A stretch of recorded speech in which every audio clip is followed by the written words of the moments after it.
All right, everyone. Hello, good evening, and welcome to tonight's presentation, which is all about college application essays and how to write some great ones. My name is Kathy Hart. I'm an educational consultant, part of Judy Rabinovitz Associates Educational Consulting, part of the Score at the Top Learning Centers and Schools families. So tonight I have an hour-long presentation for you. I'm going to cover the personal statement, supplemental essays, guide you through some brainstorming questions to help generate some ideas. I'll also read a handful of essays that worked and then take all your questions at the end of tonight's presentation. So just a little heads up, I'm going to move into my slideshow, and unfortunately I lose the chat when I do that. So please put your questions into the chat as they come up, and I will answer them at the end of tonight's presentation. So let me just go ahead. I'm just going to make sure my screen is working correctly here. Perfect. All right. And let me just go here. All right, good. So as you can tell, you are either watching this on our Facebook Live or on YouTube Live. And yes, we are making a recording.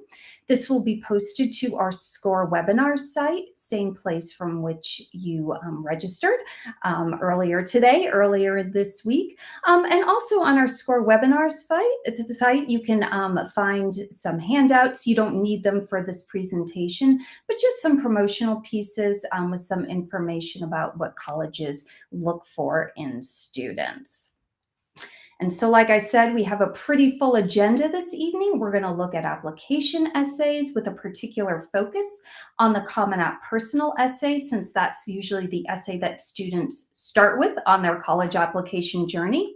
Give you some brainstorming questions to hopefully generate some ideas. Talk about some essay do's and don'ts that are applicable when you get further into the writing process, not for getting started in that very first draft, and also share with you some essays that worked. Now, on the screen in front of me, you can see the list of the top 10 factors in college admissions. You'll notice the first three are academic points. Number 4 has to do with extracurriculars, talent, and leadership. And then rounding out the top 5 are well-written essays. And test optional certainly has become, it's a recently adopted policy for many colleges starting in 2020, when many high school students couldn't access testing sites. And so if students choose to go test optional, whether for all colleges on their list or for select few, just be aware that those well-written essays are going to bump up a little bit higher on that top 10 list. So they certainly do matter. Now you might be asking, well, all right, Miss Kathy, I'm ready to get started. Where do I find these essays? How am I going to even apply to colleges? So most students are going to use the Common Application, the Common App platform. If you haven't started your account, you can set one up very quickly this evening after tonight's presentation, going to commonapp.org. There are over 1,000 plus colleges on this application, many well-known universities, including all 8 Ivies, 21 of Florida's private colleges, and all 12 of Florida's state universities. Now, if you're looking to apply to schools like MIT, Georgetown, the University of California schools, the Cal State schools, they have their own application platforms. Now, some students might be already using the SCORE platform as part of their high school, and you can apply to just over 100 colleges using the Coalition application, which is now embedded into SCORE. You just look for the little icon in your SCORE account that says Apply to SCORE, and away you go. And now it is fully integrated into the SCORE platform. Now, let's talk about actual essay writing. So once you have set up your college applications, you're working through your lists, Nearly every college is going to ask you to write a personal statement or a personal essay, and it's universal to all colleges on your list. You don't have to write a separate personal statement for each school. We'll talk about supplemental essays a little bit later on in the presentation. So, what is this personal essay?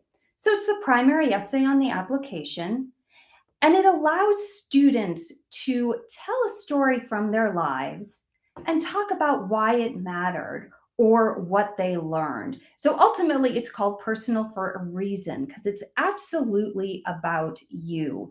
It's a story that comes from your life, and you're providing those details and perspectives that are unique to you. Now, if you're looking for where do I find the topics, where do I find the prompts? On your Common App under the main section, which is also labeled Common App, you'll go to the writing page and you'll see these 7 prompts listed there. I'm not going to go through all of them, but let's look at numbers 1 and 2 just so you can see how the prompts are intending to generate a story about your life. So we have number 1. Some students have a background, identity, interest, or talent that is so meaningful they believe their application would be incomplete without it. If this sounds like you, then please share your story. So everyone has a background and identity. Again, that's kind of open to interpretation. What does that look like to you? You have a lot of interests, and likely you have a few talents as well too. So you can draw from any of these and write a really great personal statement. Let's look at number 2, which has a slightly different focus, but same idea. The lessons we take from obstacles we encounter can be fundamental to later success. Recount a time when you faced a challenge, setback, or failure. How did it affect you, and what did you learn from the experience? Again, it's asking you to talk about a moment from your life, an experience from your life, and then reflect on what you learned and how you grew from it. You can see the remaining prompts, numbers 3 through 6, have similar wording, again, designed to elicit that personal story. And then if you're stuck or you feel like maybe my essay is a 1, a 2, and a 6, you can always elect prompt number 7, which is to share an essay on any topic of your choice. Now, Common App will limit your essay to 650 words max. And you have to have a minimum of 250 words. And once your essay is written and edited, you'll add it to the Common App writing section. The Coalition app has a similar series of prompts for its personal statement, and you'll notice that they are asking the same types of questions, again, asking you to find a story from your life and reflect upon it. Now, absolutely, admissions officers do read the essays. Yes, they aren't going to spend the same number of hours on your essay as you will as you go through the writing process. But it absolutely does help round out that application and really gives insight into who you are, your personality, your values. And it absolutely can make a difference as part of your college application. Now, the great thing about the college essay is it's different from an essay that you might write in English class. So for many years, I was a high school English teacher, including AP. And I remember when I was teaching students how to write a certain type of essay, we were looking at, coming up with a good thesis statement, having textual evidence, making sure that, there was a 5-body paragraph structure. What's really great about your Common App personal statement is you have freedom. This is truly creative writing at its best. So you're going to think about it's a personal story, a personal narrative, but it sounds a little bit more like a work of fiction. So think about if you've ever read any personal essays or memoir in any of your English or other classes, you can see how all of those types of writing have that storytelling quality that's also found in, say, your favorite novel. And so the great news about freedom, having freedom in this essay, is you really get a chance to come up with any type of topic. You can certainly use the prompts from the Common App, or you can come up with your own ideas. So the first and most important step in any type of college essay, and definitely when you're starting out with your personal statement, is engaging in brainstorming.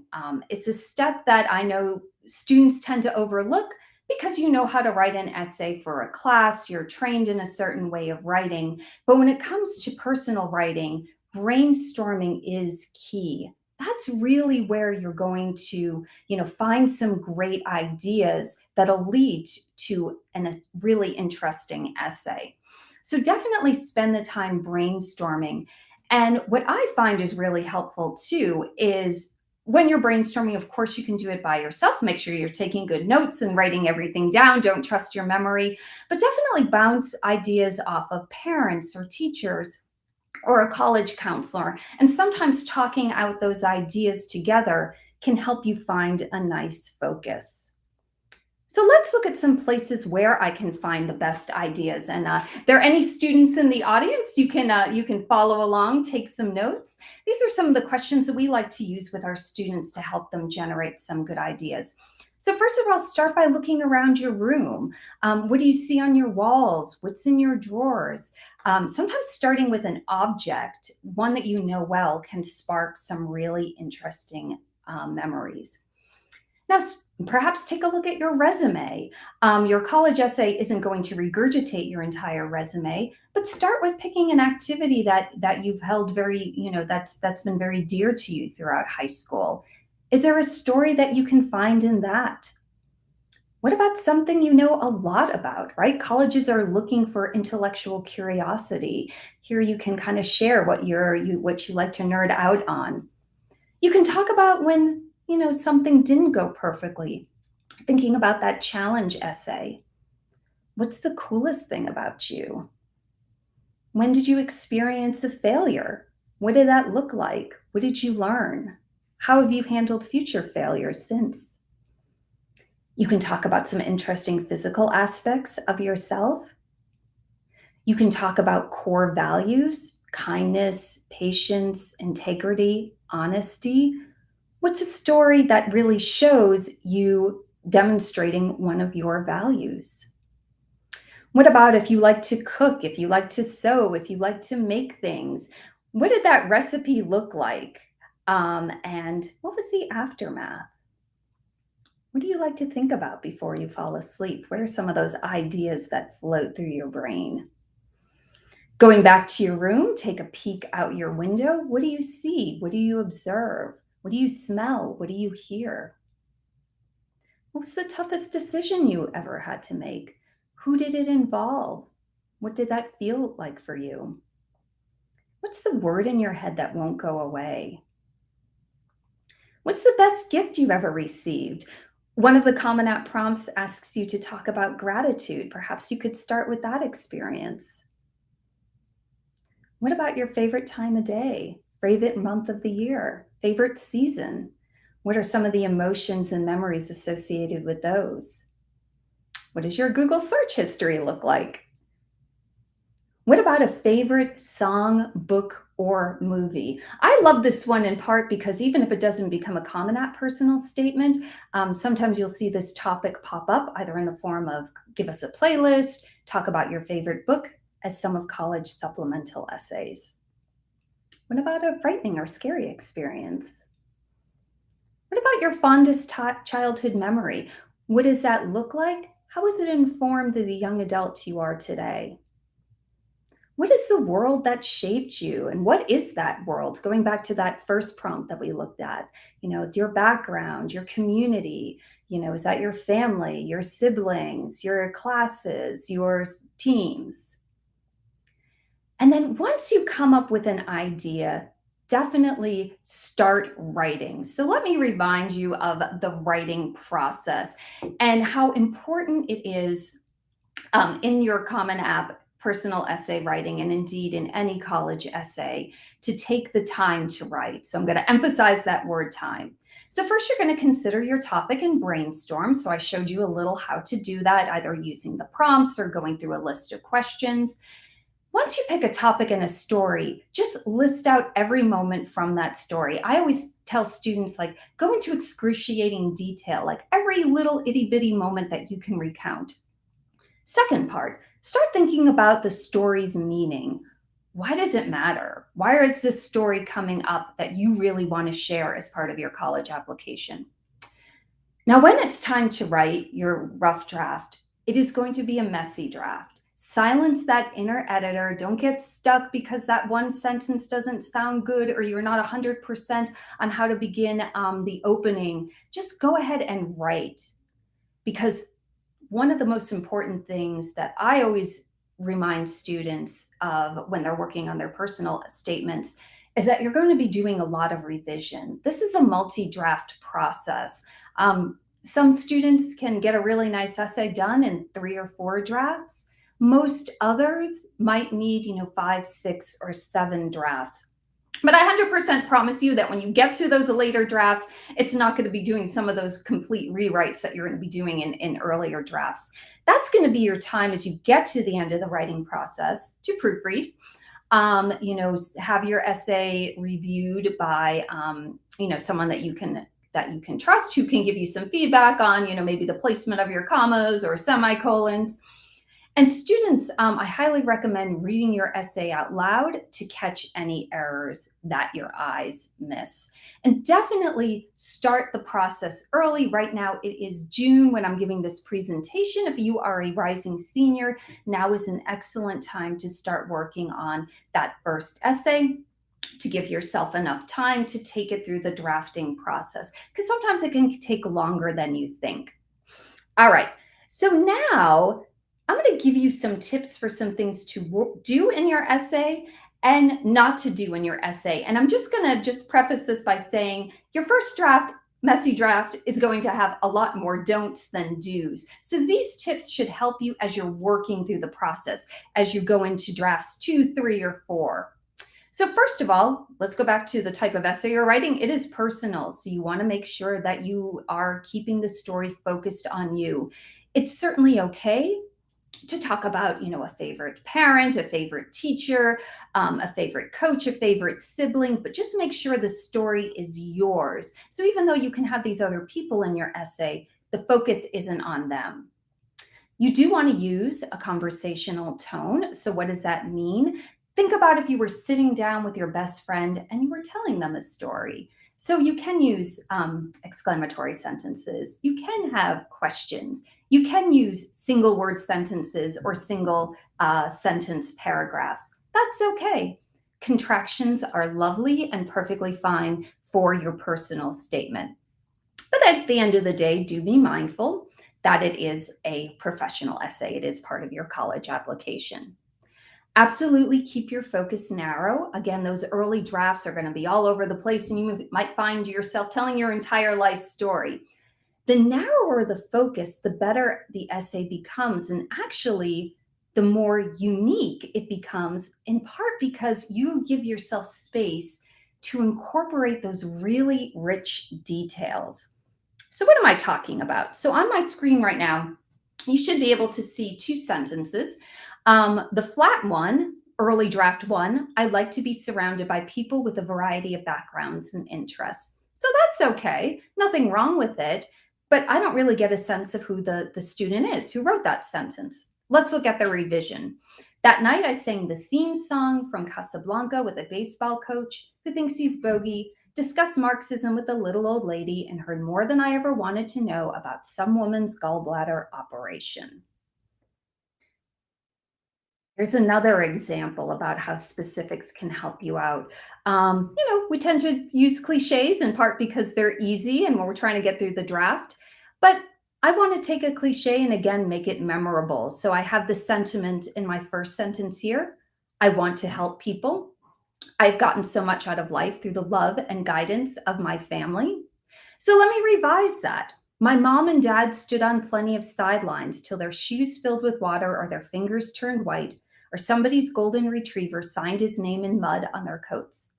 Their kind of commitment is what I like to bring to working with fourth graders. So this is what we call show, don't tell. Here's another excellent example. It took a while for me to get used to all the fancy lab equipment, so that's telling. But when I rewrite that to show, notice how, again, I get a real sense of place and the writer's emotions. Scales, test tube speakers, and Bunsen burners, I felt at first like my slightest breath would set off some chain reaction. Telling informs and showing is always going to engage. You absolutely do want to answer the question. Of course, your personal statement is going to be a little broader in theme and story, but when you're working on a supplemental essay, you that asks you to talk about why this college or why this major. Absolutely, don't go off on any tangents. Make sure every word matters. And speaking of words, don't be afraid to introduce some sentence variety, structure, and you can use some transitions that are going to be conversational in nature.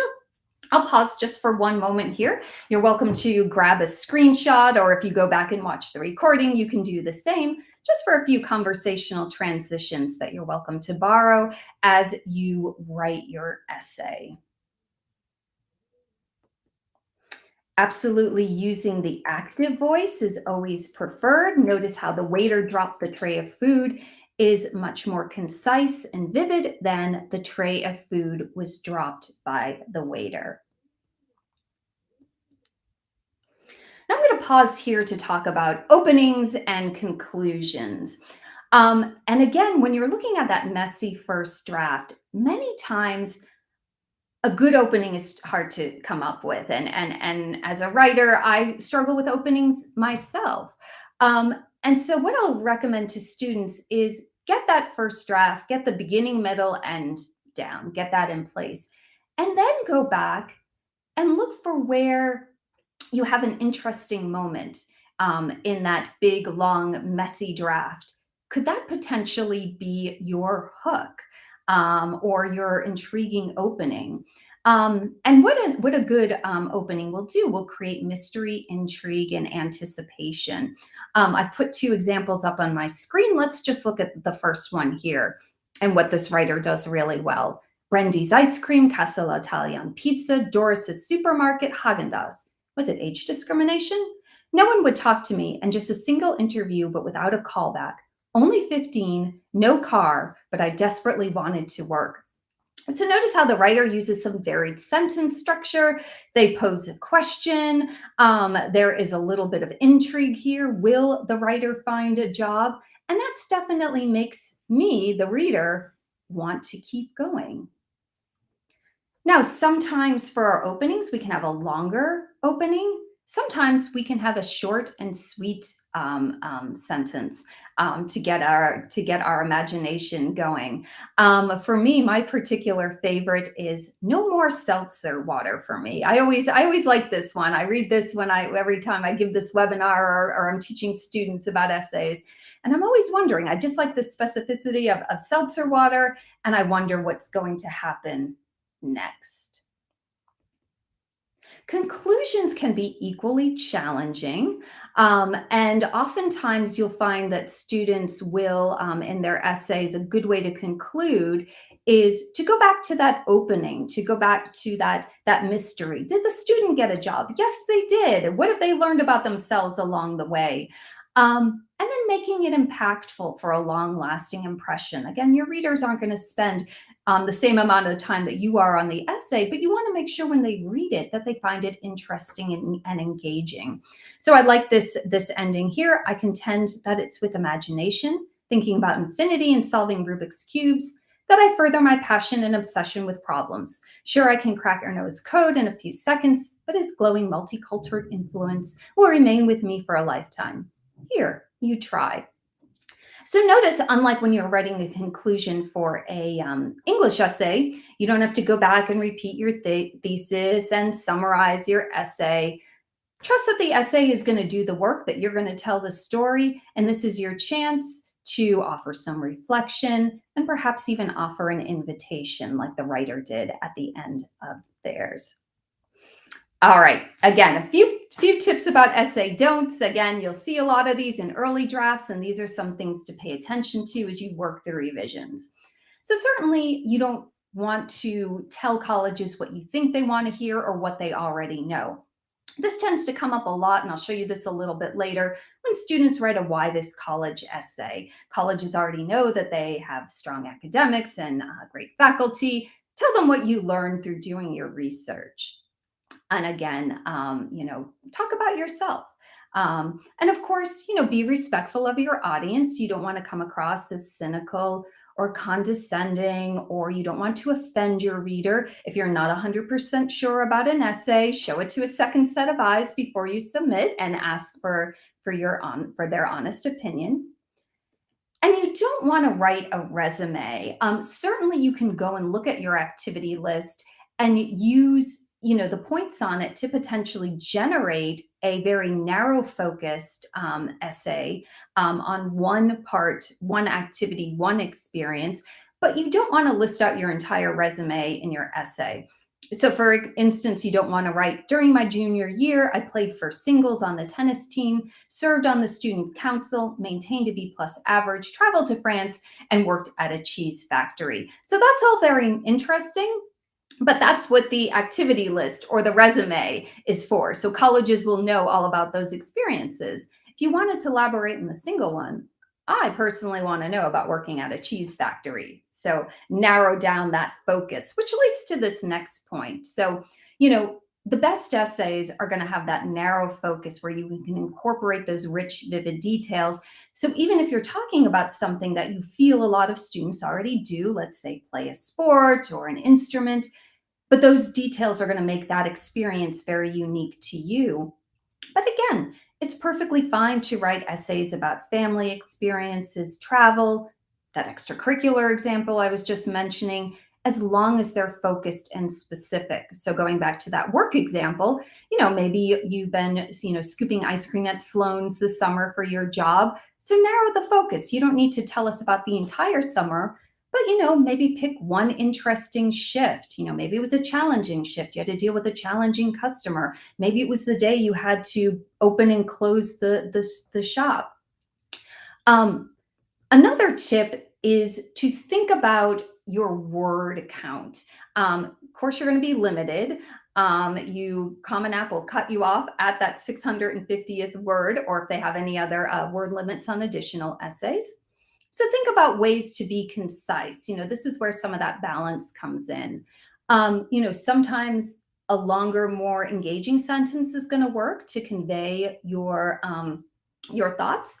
Other times, it's better to say, I'm a slob, versus, over the years, it has been pointed out to me by my parents, friends, and teachers, that I'm not the neatest person in the world. So it's almost like pick your battles here. Which words do you want to, what do you want to use your word count for? Absolutely want to keep your essay interesting and engaging, but not too quirky and far off that you leave your reader confused. So look to strike that balance there. And then just another point to bring up, this is a fairly common question that we'll get, is thinking about, how much and what should I share, especially as part of my personal essay. So of course, it's fine to be a little vulnerable, to share, a story from your life, if you're writing about some type of challenge. But you always want to write about a challenge, let's say, from a looking back perspective, where you can look back and talk about what it took to overcome adversity, what you learned in the process, how you've dealt with, hardships since then. And sort of the emphasis is less on the challenge itself and more on the growth. And this is a good essay. It's always good to have a second set of eyes on any essay going to a college, but absolutely, absolutely, make sure that you get some feedback if you're not sure about your topic. Cliches are going to come up because they're great to use. They'll help us get through that messy draft. But certainly, as you're going through and doing those later revisions, cliches are easy enough just to simply eliminate. The value of hard work, lessons useful on and off the field. They're so poor, yet they're so happy. So, trust that your reader is going to get the message without you explicitly pointing it out using a cliche. But let's say you absolutely want to keep that idea in your essay, or you feel it's necessary. Well, then you can go back to using those rich details. And so let's look at a cliche here. As I finished the race, I realized I had learned the value of hard work and appreciated the fact that I could accomplish anything if I set my mind to it. So we got value of hard work and set my mind to it. Two pretty common expressions. I absolutely want to keep that. How can I make it more specific? All right, let me go back to that show, don't tell. The finish line was a buzz of body types, short, tall, skinny, and fat, all sharing a sentiment that glued us together. We had done it. We'd conquered our own doubts. Mine were left behind somewhere in the dust.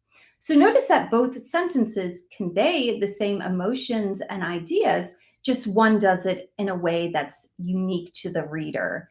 And we get in some insight into their perspective. Similarly, here we have that summer in New York truly broadened my horizons. Another pretty common expression. Well, if we want to, talk about that, let's bring in some of the specifics. In this interest, it was in this instance, it was through food, right? We've got falafel, Hebrew national hot dogs, ramen noodles, endless choices that sprawled across lower Manhattan. For a moment, I became a New Yorker with a bit of everywhere in my blood. Another place, and I just talked about this a couple minutes ago, was just avoiding some of these flat generic statements. And these sometimes come up in early drafts of like a why this college essay. And kind of going back to, you don't need to tell colleges that they're highly ranked and they have well-regarded faculty and beautiful campuses. Usually a good rule of thumb is if I can switch out college X for college Y, in one of these sentences, I probably want to rewrite it and make sure it's very, very specific to college X. And again, you always want to write using your own voice and in a natural manner. Admissions officers can absolutely tell if you're, if you're using words that you're not comfortable with, and actually your English teacher or parents likely can as well too. Simple prose is always best. You are going to hear in one of the sample essays I read, one writer that definitely has a very sophisticated level of vocabulary and it's used wonderfully. And then you're going to hear essays that are written in that nice, simple, clear prose. At the same time, even though knowing that this is a conversational essay, you want to have that conversational natural tone. Remember, you're not, making a post, you're not sending a text. So you are still writing an essay. So you want to avoid, heavy uses of slang, any abbreviations.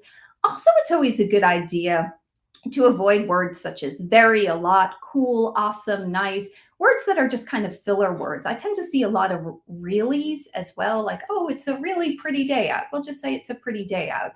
The really doesn't add anything to the sentence. And plus, when you're considering the length of an essay, every word counts. What do you want to spend your word count on? Contractions are absolutely wonderful to use because they do lend that conversational tone. Now, of course, you never want to plagiarize an essay. You don't want to buy an essay on the internet. You don't want to let your parents write your essay. Again, parent-written essays are pretty obvious, and certainly admissions officers can tell when the writing isn't your own. Now, I'm going to pause for a moment and just address ChatGPT, since it is relatively new, but is certainly becoming a part of the conversation. On my screen, you should be able to see a QR code, which you can scan in. If that doesn't work, it worked earlier, but if it doesn't work, you can just go to our JRA Educational Consulting site and click on our blog. We have written an excellent piece that really examines the use of ChatGPT in college essays, and examining certainly the ethics of the issues. That it is a form of plagiarism, but also its potential benefits. We were talking about brainstorming earlier, and we've given you some tips on how you could potentially use AI to help with the brainstorming process, to help generate some of those questions, especially if you don't have the option of bouncing ideas off of someone else. So, certainly it seems at the moment, colleges and counselors are taking a wait and see approach. It'll be interesting to see what it looks like this cycle. Certainly follow us. We'll be writing about it throughout the year, but this is a good place to start when you're thinking about AI and all its possibilities. You certainly don't want to recycle an essay unless it fits another prompt. So what do I mean by that is that personal essay, that longer essay that we were talking about with those 7 prompts from Common App, essay is going to be universal to all the colleges on your list. Colleges might also ask their own supplemental questions, and the wording is usually different enough that while the essay, you can have some common themes within those essays, but usually you're going to write more or less a unique essay for each college for those supplementals. Now, every so often, you're going to see a prompt that is virtually the same. And as long as it's basically the same, you certainly can reuse an essay. Absolutely don't forget to proofread. You don't want to have any, too many typos or spelling or grammatical errors. Again, don't rely on your computer's spell checker for whatever reason. I know Google Docs allows you to write high school as all one word, and last time I checked, it's still 2 words. So always make sure that you do a final check of your essay, put a second set of eyes on it, and do make sure to read it out loud before you add it to your application. At the end of the day, it always comes back to you, right? So if you were to drop your essay in the middle of your high school hallway and one of your teachers picked it up and she read it, would she know it was an essay by Kathy Hart based on the details that I provide? And she would say, oh yeah, that's got to be Kathy Hart. This sounds absolutely like her. So that would be, so always go back to that little test there. All right. So just a couple things. Unfortunately, I can't see the chat right now, so I'm just going to read the question and answer, and I'll give you the correct response. But let's see how much you've been paying attention about what's wrong. So I've got a couple little sentences. I entered onto the scene of this terrestrial sphere on a vernal evening in 1994. Is this A, too wordy? B, too much of a thesaurus? C, doesn't paint a descriptive enough picture? D, nothing is wrong. So for this one, if you picked A and B, too wordy, too much use of a thesaurus, you would absolutely be correct. The sentence really doesn't say anything, probably isn't necessary to the essay, and it does so in a way that isn't very clear. All right, second example. Let me read this one. As a high school sophomore, I was our church's rep to the youth fellowship. I organize youth group events, the largest being the Bishop's Ball, a statewide event for 300 young people. I also played JV soccer for 2 years. As a senior, I'll be playing varsity soccer, but in the off season. As a junior, I coach soccer for my town. Does this A, rambles? B, covers too many different things? C, the comma after ball should be outside the quotes? D, nothing is wrong. So A and B, if you selected A and B, then you are correct. In this case, it's covering too many things and it's really not offering anything that is clear. All right, so I'm going to pause for a minute here, and I'm actually going to read you some sample essays that work. So I'm going to read 2 full-length essays to start. And then I will read an essay, just the beginning and the end, just so you can see how they work together. And then I'll read some 2 short supplemental essays before talking more about those. All right, so here is our first one. When I methodically flip through the row of fabric lining my wardrobe, I'm searching for an exterior that will convey my emotions, creativity, and story to the world. Rhinestones, feathers, sparkles, and ruffles are my preferred modes of communication, unconventional materials that articulate a multitude of feelings that I'm otherwise incapable of expressing in words. Infinitesimal details coalesce into a complete story that embodies my unfettered creativity, my authentic self. My extravagant, eclectic style makes me a polyglot who communicates in many languages. In my childhood, I unwaveringly communicated through my strange idiolect. An harmonious relationship between dazzling details and exotic fabrics spoke to me in just the way I wished to speak to the world. Fashion engrossed and transported me to a world where I was accepted. There was a certain ambiguity or irony to my language. Its confidence concealed my insecurities, but its individuality was empowering. As I grew older, the dichotomy between my wardrobe and that of my peers became increasingly evident, eventually manifesting in confrontation. "Why do you always have to be so extra?" my best friend asked in utter disgust. I combed my fingers through my freshly curled blonde hair and tussled with the crinkly fabric underneath my glistening homecoming dress in a desperate attempt to be less extra. Tears flooded my eyes, embarrassment incinerated my excitement, my creativity evaporated. Her humiliating words crushed my identity and initiated my quest for normalcy. I longed to disappear into the homogeneous sea of my peers, even as that antithetical desire stifled my language. For months, I was torn between my conviction to create and my inclination to assimilate. Living in a perpetual state of bewilderment, I succumbed to the opinions of others and watched my confidence disintegrate by my newfound normalcy. Unsurprisingly, I didn't find a balance. Instead, the conflict within me intensified, and my mind erupted like a volcano, causing cataclysmic damage to my world. With identity and language in ruins, I scavenged through the ashes of my self worth, looking for the slightest recollection of my past persona. In retrospect, I was not longing for normalcy, but for acceptance. Time and time again, I abandoned my individuality, desperate for acceptance. Yet each time I was left rummaging through others' opinions, feeling even more lost than when I started.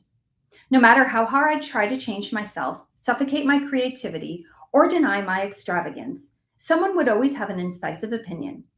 Ultimately, accepting this reality paved the way for my new journey to self acceptance and allowed me to slowly regain my original language. Gradually, I learned once again to embrace my unique qualities through my elaborate wardrobe. I stepped back into my atelier and examined the details that made clothing speak to me. The sequin, tulle, glitter, and chiffon fabrics became the material aspects of my emotions and memories. The mini skirt with rhinestones ignited fireworks in my mind, transporting me to New Year's Day in Cabo. The black Lululemon leggings and Yeezy sneakers carried me back to my car accident with distant memories of fear and pain. The pandemonium of NYC, New York City traffic generated a faint smile on my face as I examined my silver and gold David Yurman bracelet. The immersive memories were gripping, the dazzling details arousing long dormant feelings. My closet drowned out my desire to be typical, its door once again open to creativity, supporting my very own language once again. Despite others' opinions, I fuse avant-garde textiles with ornate accessories to satiate my hunger for creativity and to lock and convey myriad stories within me. Each time I step out of my closet, confidence, creativity, and extravagance radiate through me. I flourish, I communicate, I'm language. All right, this next one is a great example of using an activity, but giving it a nice, very specific focus. I was 7 when I first began to fly. No, not in an airplane nor in my imagination. 7 is when I joined a cheer squad. Interestingly, I've always associated that time in my life with ducklings. I remember sitting in the back of my mom's car on the way to my first cheer practice, barely able to peer out the side window, when I spotted the family of ducklings in a scraggly patch of grass adjacent to a small pond. While others might not have noticed the tiny creatures, I was fascinated. A stagnant pond on the side of the highway seemed a difficult environment for ducklings to survive. Yet, I observed over the weeks and months that they did. What's more, the ducks managed to thrive and return to that pond each spring. Curiously, I began to think there were aspects of my life that were mirrored in the ducks. Ducklings hop before they fly. They have to dare and they have to persevere. My cheerleading career began in a gym with a specific teaching method. Never was I praised for my attempts at new flying skills. Instead, I was reprimanded for not mastering moves more quickly. Hopping brought me little encouragement. I must have attempted a back tuck thousands of times before I could do it consistently. Even when I landed the move, my coach ordered, "Do it again." My coaches often barked at my team to do 100 push-ups, While most of my teammates completed a few push-ups and walked away, I stayed. I was always the only one left in the floor, pushing myself past my own limits. Never did I dare cheat myself out of a single push-up. Despite this environment, I continued to learn the skills to become a flyer, the girl at the top of the pyramid, balancing on one leg, smile on my face. Like the ducklings, I had to take risks in order to fly. I was never afraid to fall. Even as I got older and we began doing more advanced moves like basket tosses, where I was thrown 10 or 20 feet into the air, I wasn't afraid to fall. I rely on my teammates to hold me up to catch me. We communicate well with each other, sharing muscle memory and trust. What I have always been afraid of is letting down my teammates. We all worked so hard and we often didn't win.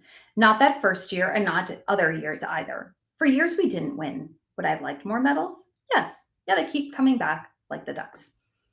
Were there other factors apart from cheer that helped to shape my development and goals? Certainly. My family's values, my early Montessori education, 3 enduring childhood friendships, my high school science classes, and my internships.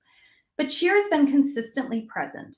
Now I find myself in new roles. For example, I'm a mentor to younger cheer team members and the coordinator of customer service at work. At 4 or 5 months of age, after learning to fly, young ducks must undertake a long migration. Now, the same is true for me, but I know where I want to go, what's right for me. My wings are strong. I'm ready to fly. All right, for this next one, I'm just going to read you the opening paragraph and the closing paragraph so you see how they really work together. In the swell of the waves 50 yards away from me, the infamous midnight blue sail chased my bait in hot pursuit. The sailfish hesitantly circled the bait, then went for the strike. As my cork viciously jerked up and down, the crew and captain exclaimed, "Let it eat." I nervously decided to set the hook, but unfortunately missed the bite. What went wrong in those few seconds? I simply didn't let it eat. I grew impatient instead of waiting for the fish to fully eat the bait. For the rest of that day, "Let it eat" played over and over again in my thoughts. A few days later, at the first tournament of the year, I found myself in the same situation. I watched the sailfish strike the same way as the other had, and this time the phrase, "let it eat," reminded me to be patient. I let the fish fully eat, and 20 minutes later, we were up one sailfish. Now the conclusion. Fishing has influenced me to become more patient and knowledgeable overall. Countless hours waiting have trained me to be patient throughout life, whether it be school, hobbies, or personal issues. The virtue of patience is helpful in many ways, and I feel blessed to have adopted this trait at a young age. Additionally, fishing has given me experience in trial and error and has forced me to pay attention to detail. Finally, the sport has taught me that in life, many times the best way to solve a problem requires experimentation and to let it eat. All right. This next one is an example of an extracurricular essay. I'll talk about some of those supplemental essay topics. And in this one, the student was limited to only 100 words, which sounds like it might be easy, but actually can be a little bit more challenging than when you got that space of 600 or so. I step out from behind the curtain and the hot stage lights shine down on my skin. Palms sweat, legs tremble, then the world around me slowly slips away. It is a rush like no other, standing on stage seconds before performing. The excitement continues. When I rehearse for a show or study voice, every single time I forget the world and focus solely on theater. Theater serves as an outlet for self-expression and a means to leap into an uncharted world. My voice becomes a powerful tool. Life without theater is unimaginable. I will always seek opportunities to perform. And then finally, this is a great example of a "Why This School" essay. I mentioned earlier, sometimes, we're given to write, kind of generic statements. And the student, you'll hear in this essay, does an excellent job of incorporating those very specific details to share his enthusiasm for his potential future college. The BU experience includes an interesting detail: Shelton Hall's top floor study lounge. This glass-paneled spot with views over the Boston skyline is reputedly the home of Eugene O'Neill's ghost. What irony. A literary genius constantly surveying students, stressed over finals or finishing editing their 5th, hopefully final draft of an English essay. Spirits aside, what's truly intriguing is how the sum total of the BU experience guides students on a path to solve tomorrow's problems. I want to major in neuroscience. BU combines the fundamentals I need with in-depth exploration of neurobiology through the CAS program. As I grow in the field, BU's modern facilities and technology will continuously provide research geared towards a variety of advancements, from extending regenerative medicine to establishing a stronger presence of health ethics in the medical community. CSN develops new treatments for neurodegenerative diseases, providing a great segue for my research at FSU. By analyzing diseases on multiple levels, I'll explore and extend the capabilities of the human brain. But wait, there's BU Snowboarding and Ski Club, the perfect opportunity for this Floridian to jump outside his comfort zone and develop new skills. From mastering beginner's slopes to shredding Casper Bowl in BUSBC's collaborative environment, I'll make new friends whose warmth and camaraderie will combat the Boston cold. It's not just a campus, but it's a campus rich in history. So I'll immerse myself in my Beantown life as a terrier and as a special breed of problem solver.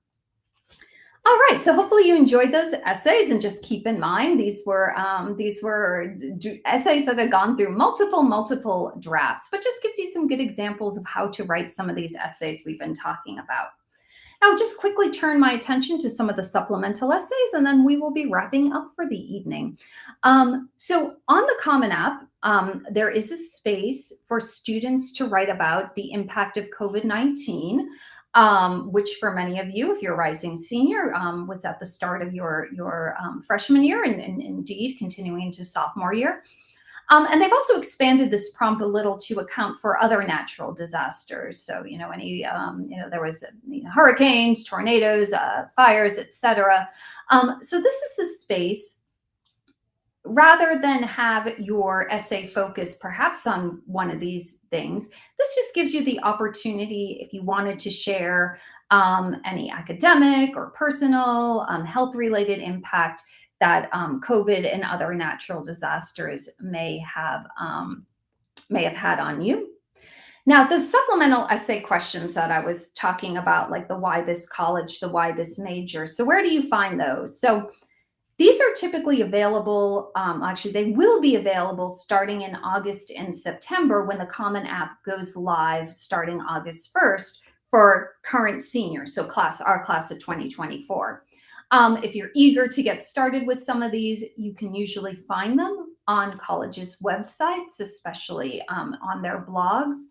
As applications open up in August, then you'll find them on the college's own pages on Common App. And then you can also just use the Common App search feature and look up what those essay topics are. If you do that today, you're going to see last year's essay topics. Sometimes they change, sometimes they don't.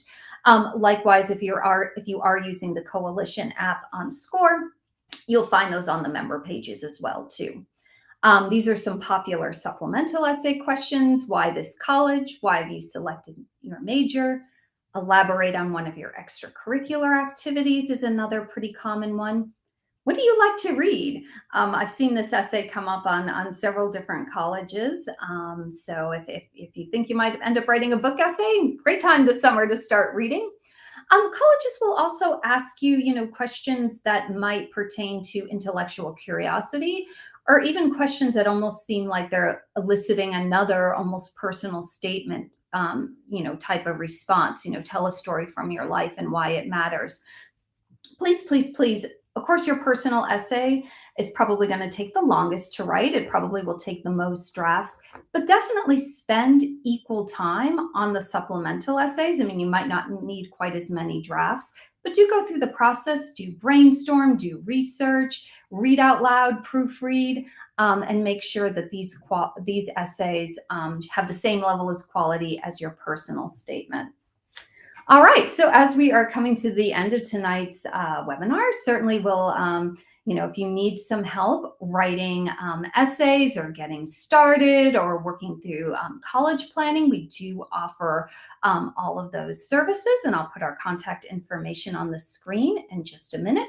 We do offer a summer essay special for an in-depth review with one essay with suggestions for improvement with one of our essay experts. If you enjoyed sitting here with me for the last hour, next Wednesday, I am hosting a Zoom essay brainstorming session. It is free. It's going to be the same time next week. It will be on Zoom.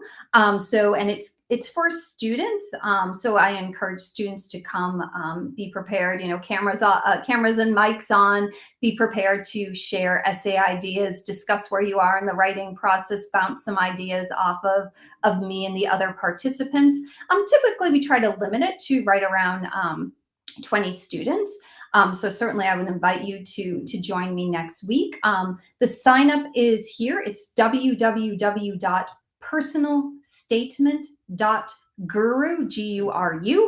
And you'll receive a Zoom link from me. And then we'll meet next week. Now, this one, unlike tonight's webinar, which is going to be recorded and posted to our SCORE webinars page, that will not be recorded to allow for students to feel comfortable sharing their thoughts. For more information about our SCORE at the Top, JRA Educational Consulting, you can reach out to any one of our Learning Center directors in Boca, Coral Springs, Weston, Palm Beach Gardens, and Wellington. I'll also put my contact information up at the end. This summer, we do have a lot going on at SCORE at the Top. We've got essay workshop. We have courses for credit, test prep leading up to those early fall SAT and ACT. And certainly summer is a great time to catch up on your webinar viewing. We have some excellent ones. I highly, highly, highly recommend Your Guide to the Common App, a comprehensive walkthrough. Judy Rabinovitz just led this presentation a couple weeks ago. It is amazing. So you can create that Common App and sit with her as she goes through page by page, step by step, and gives you some tips and pointers on how to fill out all these sections. And that recording, and well as our others, including tonight's, are always available on scorewebinars.com. You can reach out to us, JRA Educational Consulting. This is our office number on the screen, as well as our email. Feel free to call or text. I am going to pop over so I can now see the chat. And feel free to drop any questions. And I'm actually going to put my email in here, and then I see, give me 1 second.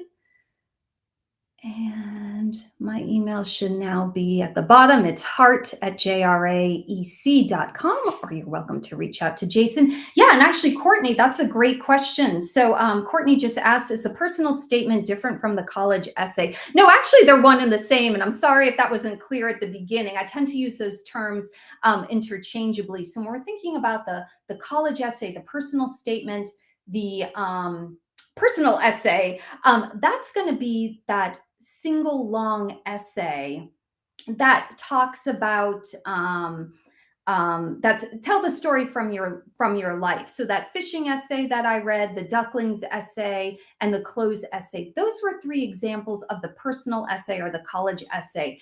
So you'll notice that in those essays, while they talked about the students' attributes, their personality, their values, etc., none of them directly address like a specific college or why I want to go to college or what I want to major in college. So that's the difference. So the personal essay is that universal essay that'll be shared with all colleges. And then on the college's own pages, you will find the additional supplements that'll be more college specific. All right, well, I don't see any other questions, so I just want to thank you all for attending this evening. Do feel free to reach out if you have any follow-up questions. And you'll definitely receive a follow-up email from us with a link to the recording. And again, you can go to scorewebinars.com. Oh, yep, just saw your question, Lisa. So around what word count would be good for the college essay? I'm not sure if you mentioned this already. Yeah, actually, I don't think I did. So yeah, on the Common App, you are limited to 650 words. Common App will cut you off. If you write 651, that final word will not appear. You also have a minimum word count of 250. So that's going to be for the main essay. And then for those supplemental essays, the word count is going to vary. Sometimes you'll get close to 500, 600 words. typically like the why this college, the why this major is something that is usually limited to 100, 200, 300 words. And it's the same thing. And it's very much a hard word count. Common App doesn't let you go even a little tiny bit, even 1 or 2 words over. No good. Oh, actually, just got another great question. Are some topics too personal, such as grief? Also, is ADHD a negative topic? Really, it depends. It absolutely depends. And this is where like brainstorming and talking over something that might be potentially more sensitive with some, with a trusted adult, a college counselor. Certainly you have my email if you wanted to ask me about something and you don't feel comfortable in the, asking it even in a brainstorming session next week, please feel free to reach out.